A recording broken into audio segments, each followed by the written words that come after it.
Super Neptunia RPG. That's what we're going to be talking about here today. Now, if you're a fan of the Neptunia series like I am, you know how silly and comical these games can be because they're very aware that they're video games. Usually you play in game industry, you take the role of Neptune and her friends to kind of just beat the bad guys. It's very aware in the series that they know they're a game, and there's a lot of fourth wall breaking, a lot of inside jokes, and things along those lines. Super Neptunia RPG, for that matter, to me, had the ability to become possibly my favorite Neptunia game, but there's a lot of flaws to this game. Now, first off, this game was developed outside of Idea Factory in a non-Japanese studio, but it pretty much takes the Neptunia series and puts them in a 2D world where the enemies in this game, they're trying to erase the existence of 3D games because 2D games are superior. This game takes the place of a role-playing platforming game, which at points oddly reminded me of Mega Man X with the platforming because you have like a jump dash attack that you could do, which is kind of cool.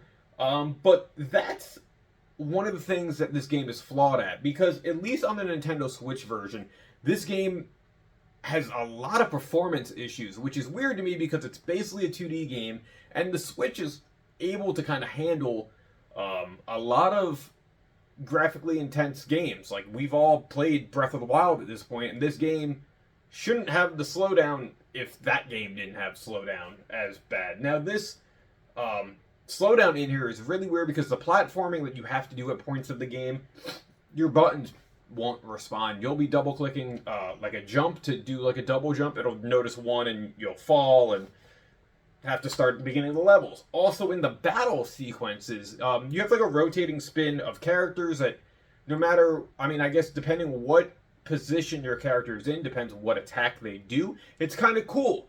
Great concept, but when you're trying to rotate the characters, sometimes you press the L and the R button, and it takes like 15 seconds for that character to rotate, which in essence makes no sense as to why there's these type of performance issues in a basically 2D game.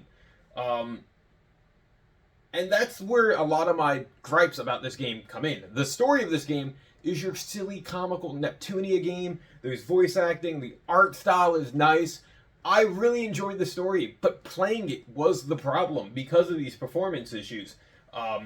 Especially the fact that the delays are like 10, 15 seconds depending what you're doing. And that really, really makes the game at points unplayable. I was going to quit playing it in the beginning because of what I had to deal with in terms of these performance issues, even with the updates installed. So who knows how rough this was when it first came out. But at the essence, I was very let down by this game, I feel like. I saw, a lot of reviews online, they tout the biggest issues to performance issues. Because for how basic this game is, this honestly has no excuse why it plays so bad aside from poor optimization on the Switch. I haven't played like the PC or the PS4 version, which it also did come out on. I'm wondering if those play a lot better because of just the hardware there. But if this game does have slowdown across the board, it really would make no sense aside from poor optimization. Like I said, in theory, this should have been one of my favorite Neptunia games. The story is definitely one of my favorites. But just the game plays rough. I did kind of fight through it and beat it because the game isn't long. I beat it in about 14 and a half hours, which in that essence, it made it a little bit more tolerable. And the fact that like platforming is in this game, but it's not like a big part of it. You do have to do it mandatorily at points, but it makes those points so much more annoying because the level design isn't overly complicated, but the button latency and the performance issues makes it that much tougher.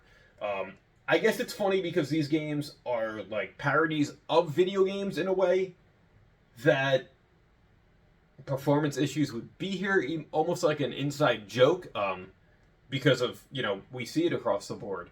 And if the developers did that as the inside joke, I kind of get it, but it also makes the game play awful, and I don't think that would be a thing you would do because obviously no one would want to buy the game if it doesn't play well unless you're just a fan of the series like I am. So, Super Neptunia RPG, that's my little quick review of it on the Switch. Fun story, fun art style, looks great, plays a little rough around the edges, performance-wise, and I still would love to know why. But if you guys have played this, leave your thoughts down in the comment section below. As always, thank you for watching. Like, share, and subscribe. Until next time, I'll catch you later. See ya. Bye.